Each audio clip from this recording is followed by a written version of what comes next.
איכה ישבה בדד העיר רבת ים, הייתה כאן רבתי בגויים, שרתי במדינות, הייתה ממש. למשל התמונות ייכנסו למכולת, זה לא דברים אישיים שאתה חייב עכשיו, המיטה ייכנס למכולת, אל תקפל אפילו את זה, תשאיר את זה ככה, יבואו וירזו את זה לתוך הזה. מתי התחילו לעשות את זה? עכשיו. מתי, איך הולך לישון בשבת? על מזרונים. יש לנו שתי מזרונים. מה? יש לנו שתי מזרונים. המיטה הזאת נורא כבדה, היא הולכת מפה. היא הולכת מפה, ואני אדאג שיהיה פה מיטה. אני אדאג שיהיה פה מזרונים. זה מה שאני אדאג. אין לי משהו אחר. המיטה קלה אפשר לשיר. איזה מיטה שלנו יותר קלה, שלא קלה? איזה מיטה בבית שלנו הכי קלה? יש לנו רק מיטה אחת בודדת. לא בודדת, היא 2. אל תשכח שמציעים את כל הדברים, אין בעיה לפתוח אותה. לא, שאלתי. אז יש פה 2 מיטות. טוב.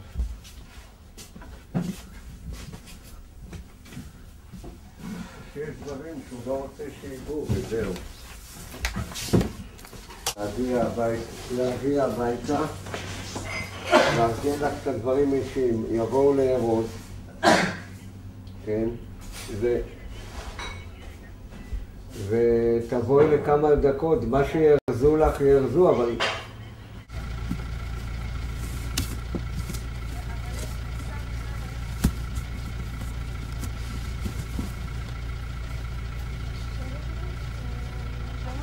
בסדר, יש פה הרבה חבר'ה שיעמיסו. אז אפשר להכניס גם רגליים למסעיות. קודם עדיף את הצמחים. זהו? עדיף כל הצמחים עם אזרח. כשיש פה צמחים בלי מים הרבה זמן. אותם עדיף ראשון. צמחים, ואם יש מקום אז זה כבר זה. יש עוד חממות שעוד לא נגעו בהם, כמו שכל זה שראית, שבאת היה, לא נגעו בזה, ככה יש לי עוד חממה שלא שמו אצבע עליה.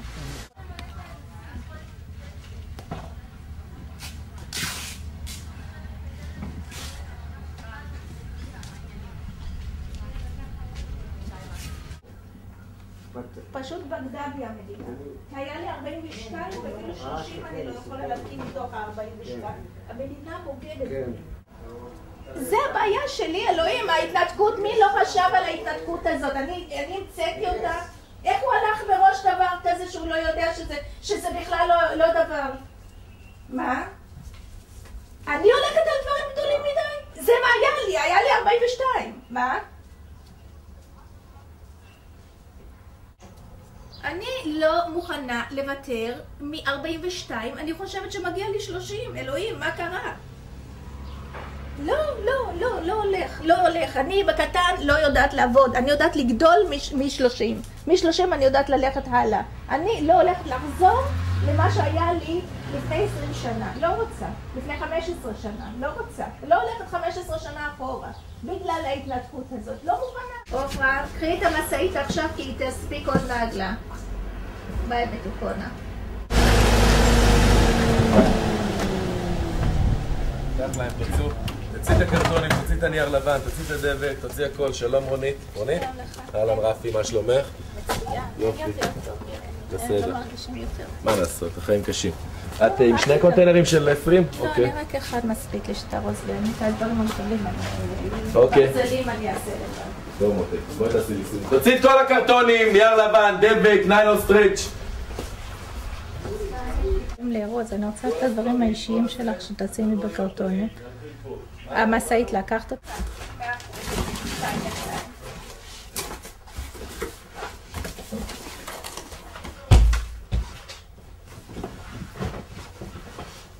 של הפוכי וזה להכניס? כן, אבל... אי אפשר, צריך לעבוד, אנחנו לא יכולים לעבוד. השאלה לוקחים או לא לוקחים? לוקחים האחרון. אחרון בתוך הקונטיינר או לא אחרון? פוכים לא. לא לוקחים. די, אני כבר מקבל פה לחץ. כן.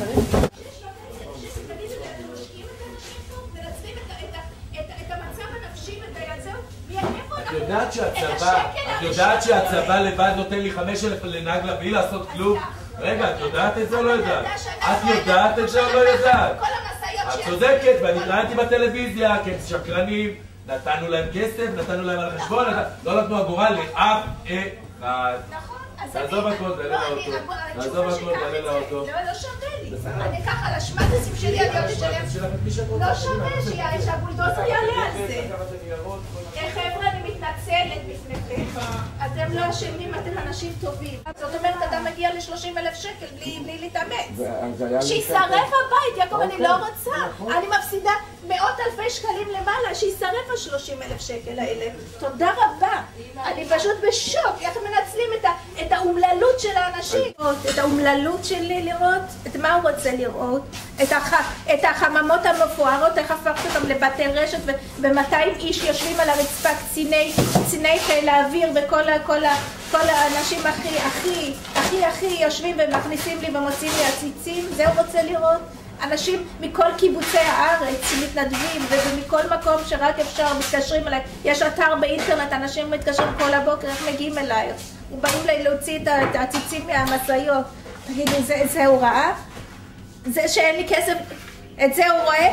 כל העציצים האלה הלכו ברגל לשם הרי זה לא מופיע בכלל בחוק פינוי פיצוי שיש בן אדם שאין לו אפילו כסף לקנות אוכל, כי כל הכסף שלו יושב בעציצים, והעציצים האלה אפשר אפילו להוציא אותם מפה.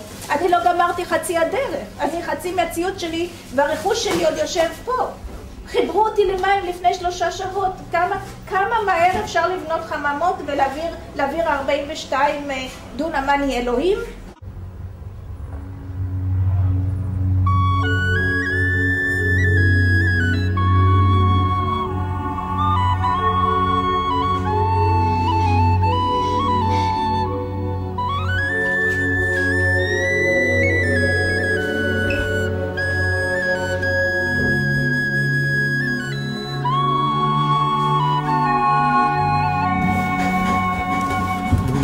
אני כעת במשעול ההווה, כילד ההולך לו לאיבוד, כפות ידיים מושטות מבקשות את העזרה, להמשיך איתך את המסע.